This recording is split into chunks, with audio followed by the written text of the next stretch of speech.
Maurício, com o seu destaque aí e que informações você tem importante, e a hora de entrevista séria, hein? Vamos lá. É isso, Cid, a gente vai falar de política, né? A gente está há 96 dias, menos de 100 dias para as eleições municipais, eleições para prefeito, né? e para vereador. Muito longe, não tá não, né? O tempo tá voando, Poxa. né? A gente vai analisar a disputa no município do Rio em particular. A gente tem consolidado de um lado, né, a candidatura do Eduardo Paes, prefeito, pelo PSD, ele está em busca do 4º mandato, apoiado pelo PT, por setores da esquerda, pela direita moderada, por parte do centrão mais digamos, fisiológico, né? E do outro lado a gente tem a configuração de um verdadeiro mosaico, né? A gente tem delegado Ramagem do PL, pré-candidato oficial do ex-presidente Jair Bolsonaro, e uma série de outros candidatos. Tem Rodrigo Amorim, que se lançou pelo União Brasil, Marcelo Queiroz, que já havia se lançado anteriormente pelo Progressistas, e nesse cenário todo, tem o Tarcísio Mota também, Tarcísio do Mota PSOL, pelo PSOL, né? uma alternativa da esquerda, que está reunindo inclusive setores do próprio PT, há personalidades do PT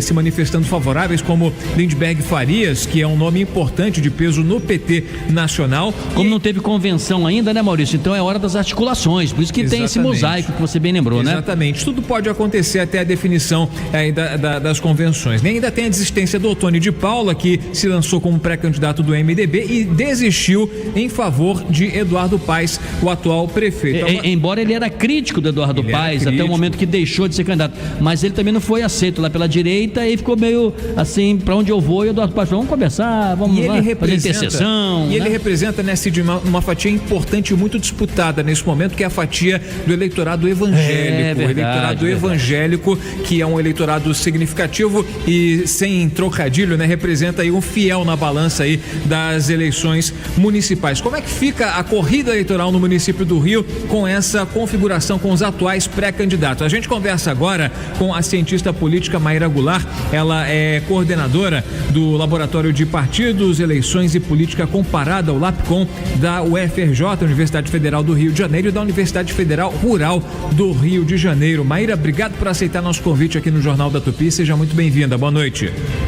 Oi, gente, o prazer é meu. É sempre importante a gente estar falando sobre eleição municipal, que é a porta de entrada, que é aquela eleição que traz os temas e as lideranças que estão mais próximas do cidadão. Então, ela é uma porta de entrada para o exercício da cidadania, para o envolvimento com a política.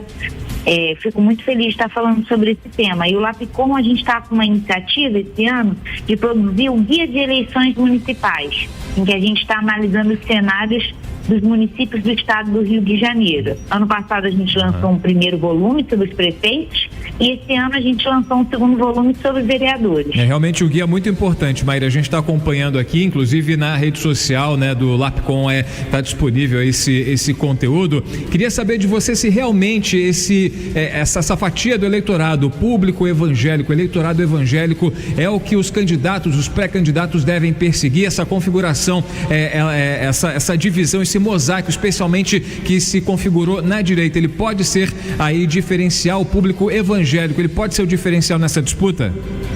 Bem, primeiro a gente tem que dizer que a eleição municipal tem um certo grau de autonomia ideológica e mesmo em relação aos alinhamentos que existem no âmbito nacional. Tradicionalmente, no âmbito local, as lideranças têm uma certa um grau de liberdade para fazer articulações que não necessariamente obedecem às articulações nacionais. Ou seja, quem está apoiando um partido em âmbito nacional não necessariamente apoia esse mesmo partido, está junto desse mesmo partido no âmbito local, porque as questões concretas têm precedência. Isso tem muito a ver com a forma que a gente encara os evangélicos, né? Enquanto um grupo diverso, múltiplo, com lideranças, sobretudo quando a gente pensa naquela liderança da igreja, aquele que está na igreja, não esses grandes influencers como Silas Malafaia, que são mais do que pastores, eles são influências do campo da extrema-direita. Mas esse pastor que está ali no dia a dia, ele não é tão ideológico ou tão alinhado em termos políticos, e nem a relação dele com o pastor é mediada por esses temas abstratos. É muito mais mediada por temas do dia a dia, temas concretos e de uma vivência naquela localidade. Tendo isso dito, né, e entendendo que esse público evangélico é diverso, e que tem múltiplas identidades, ou seja, a pessoa é ao mesmo tempo evangélica, mas também é pobre, também é negra, também é favelada, também é mulher, e tudo isso condiciona essa identidade desse eleitor. Então a gente tem que separar bem quando a gente está falando de políticos evangélicos e aqueles que praticam essa religião no seu dia a dia. As análises têm que ser diferentes, né? E é claro que o Eduardo Paes, como grande articulador que está trazendo para sua frente de apoio algumas dessas lideranças evangélicas. E outras que ele não está conseguindo atrair nomeadamente, como é o caso, por exemplo, do Silas Malafaia, ele está conseguindo pelo menos a promessa de que não vai atuar contra ele nessa corrida eleitoral. Então, se por um lado ele tem grandes lideranças evangélicas como a Tia Ju ao lado dele em vários eventos, a gente tem o Otônio de Paula, que é da Assembleia de Deus, que ia ser pré-candidato pelo MDB, retirou a candidatura para apoiar o Paes. A gente tem essas sinalizações positivas, mesmo de uma ala dos republicanos que está apoiando os republicanos enquanto um partido tradicionalmente ligado à igreja evangélica, está apoiando o Eduardo Paes. Então ele está conseguindo articular essas lideranças evangélicas para a sua base. Aqui é o Sidney Rezende. Maíra Goulart, uma dúvida: a gente tende, não sendo evangélico, a achar que os fiéis fazem o que os pastores mandam, não é? O que eles sinalizarem, o fiel eleitor vai fazer com que na urna materialize aquele desejo do pastor ou do influencer, né, que seja evangélico. Isso é minimizar, eu acho, a nossa inteligência, porque não me parece ser inteiramente verdade que haja esse sentido de gado, vamos dizer assim, ou de rebanho, ou o que manda o eleitor faz. Acho que não é bem assim, ou é? Quer dizer, qual é a sua análise assim concreta? O eleitor evangélico, ele se sente livre para votar em quem ele quiser, ou ele de fato acaba obedecendo o que o pastor manda?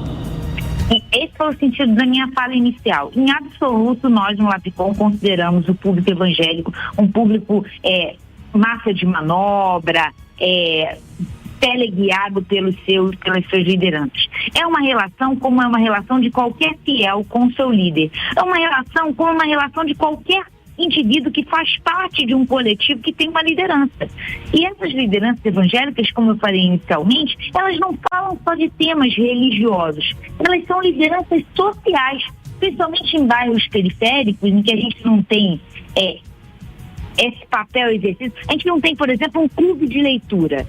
Essas pessoas vão ter esse lugar, esse espaço de congregação, de festa, de alegria, de vida coletiva na igreja. Então, o líder evangélico, ele desponta como uma liderança social daquele que é um espaço de sociabilidade, onde as pessoas vão lá para socializar, para rir, para chorar, para viver juntos. Então, essa ideia da igreja evangélica como um espaço condicionado por uma adesão, por uma submissão religiosa, moral absoluta, ela é preconceituosa e não faz verdade, professora, desses seres humanos. Maíra Goulart, o Chico Otávio vai fazer a pergunta. Faça, Chico. Professora, eu tenho percebido, né, que o prefeito Eduardo Paes tem procurado se manter longe de temas polêmicos como a maconha, como o aborto. Ele faz bem em fugir dessas questões? Bem, o Eduardo Paes está tentando fugir da polarização ideológica. Ele não quer se apresentar como um candidato da esquerda, mas sim um representante de uma frente ampla contra o extremismo de direita, o radicalismo de direita. Então ele não quer se identificar, e ele não é mesmo, com essas temáticas que tem a cara, ou supostamente, porque isso é muito mais uma construção da extrema-direita, a cara do que seria a esquerda, exatamente para fugir desses gatilhos ideológicos que geram reação em parte do público e também para conseguir o apoio de lideranças políticas e sociais que não necessariamente são de esquerda. Muito bem, vamos agradecer a participação da professora Maíra Goulart, aqui socióloga, professora de Ciência Política da Universidade Federal do Rio de Janeiro. Que bom que você trouxe essa reflexão, é muito importante, Maurício Bastos, porque nós temos aqui nos ouvintes que compõem a família Tupi, católicos, espíritas, evangélicos de várias denominações, e nós respeitamos a todos por isso, porque achamos que essa profissão, quando se professa uma fé, quando se tem uma crença, ela muitas vezes ela é individual, quando se estende à família, família também, e nós respeitamos tudo isso. Agora, por que não se pode debater, conversar, dialogar? Isso não é reserva de mercado, não, gente. Numa democracia, todos os temas são válidos pra gente aprofundar, e não se tem ali ninguém como o dono da verdade, mas que é preciso discutir isso, sem dúvida. Você fez bem em trazer. Valeu, Maurício. Eu que agradeço. Obrigado, Maíra. Um abraço. 19h14. Você está ouvindo